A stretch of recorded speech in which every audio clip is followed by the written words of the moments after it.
วัสดีค่ะอยู่กับช่อง Copy สีนะคะตอนนี้ก็จะพยายามให้พูดดังกว่าเดิมนะคะถ้ามีเสียงรบกวนก็ขออภัยด้วยและถ้าพูดเบาก็ขออภัยด้วยนะคะเพราะว่าอันนี้พยายามจะพูดให้ดังที่สุดแล้วนะคะพูดปกติก็พูดประมาณนี้แต่เบากว่านี้นิดนึงนะคะแบบเสียงเช่นสวัสดีประมาณนี้นะคะแล้วก็พยายามจะตะโกนหน่อยก็ด้านนอกบ้านก็จะมีคนซิ่งมอเตอร์ไซค์นะคะแล้วก็โอเคแล้วก็จะมาให้ดูบ้านกันนะคะก็อันนี้ก็เป็นนั่นแหละโปรไฟล์นั่นแหละหลังช่างมันเถอะค่ะแล้วก็จะบ้านเราเยอะมากและของแรก็เยอะมากด้วยนะคะก็ของแรซุปเปอร์แรก็มีเยอะแยะมากมายแล้วมันก็รกมากเลยอีกอย่างหนึ่งแล้วเราก็จะพยายามให้มันไม่รกที่สุดนะคะเราก็จะมาจัดบ้านกันตกแต่งห้องแล้วก็ข้อมูลแล้วก็จะลบออกให้หมดแล้วค่ะลบโอเคอย่างแรกเราก็ต้องอันนี้ออกดีกว่าอันนี้เอาไว้เนี่ยแต่อันนี้เอาออกเอาไว้ตรงนี้โอ้ยผิดอันที่เอาไว้ตรงนี้อันนี้เอาไว้ด้านล่างเอาไว้ตรงล่างตรงนี้ด้านโอเคแล้วก็หงก็เอาไว้ตรงไหนดีเอาอันนี้ออกเอาพรมแดงออกเอาอันนี้ออกเอาหมู1 ตัวออกไปแล้วเกิดปีหมูแล้วก็ต้องไว้หมูไว้สักประมาณ1 ตัวนะฮะโอเคเอานี้ออกไปเอานี้ออกไปแล้วก็เอาอาหารนี่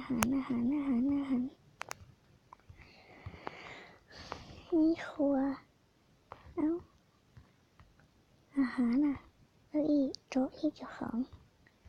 ไหนอาหารอยู่ไหนอาหารอยู่อย่างนี้นี่อาหารแล้วก็มีอยู่อย่างเดียวซะด้วยเอาไว้ตรงน้อยประมาณตรงนี้ก่อนตรงนี้เอาโต๊ะนี้ออกไปแล้วก็เดี๋ยว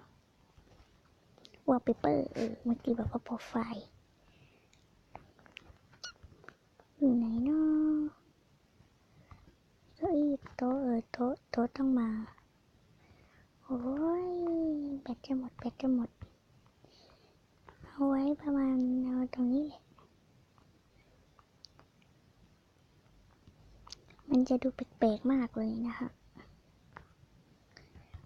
แล้วอันเนี้ยมันอยู่ไหนเนาะนี่มาซ่อนอยู่ตรงนี้ทำไมคะโอเคอันนี้มาไว้ตรงนี้ก่อนนี้มาไว้ตรงนี้แล้วอันนี้ก็มาไว้ตรงนี้ที่เดิมโอเคจัดบ้านให้มันดูเรียบกว่าเดิมนะคะไม่ให้มันดูรกอะ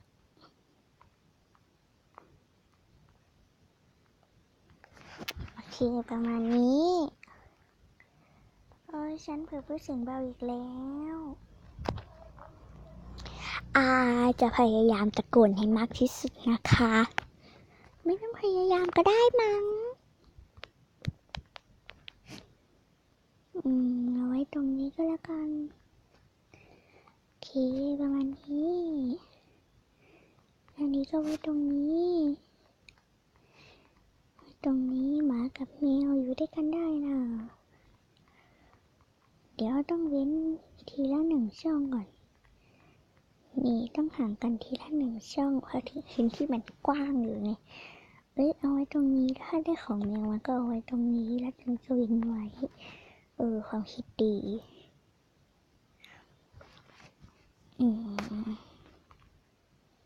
อันนี้เอาออกไป1 ตัวนี่ก็หมุนเอาไว้ตรงนี้เอาไว้ตรงนี้โอเค จะบอกว่าตรงนี้มันรกมากเลยเอาอันนี้ออกก็แล้วกันเลี้ยงมาแค่2 อันพออ่างอาบน้ำที่เดิมนั่นแหละที่เดิมอันนี้ก็เปลี่ยนแปลงมาไว้ตรงไหนดีให้มันไม่รกอะไว้ตรงนี้ก็แล้วกันนี่ตรงนี้ดีกว่าเพราะพื้นที่มันมีเยอะไงขยับตรงนี้หน่อยโอเคไม่เอาที่จะโอเคอันนี้บ้านก็ค่อยลงขึ้นหน่อยนะแต่ก็ยังรกดีๆแต่บ้านก็มีพื้นที่ที่ขึ้นแล้วกันนะ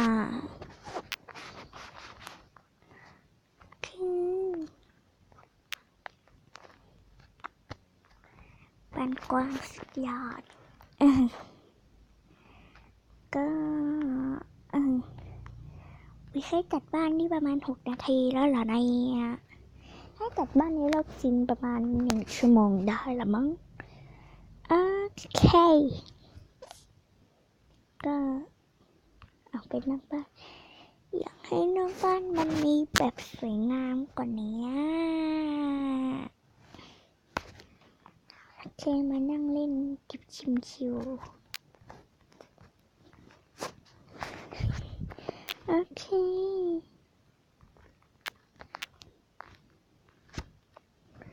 ใจไว้กู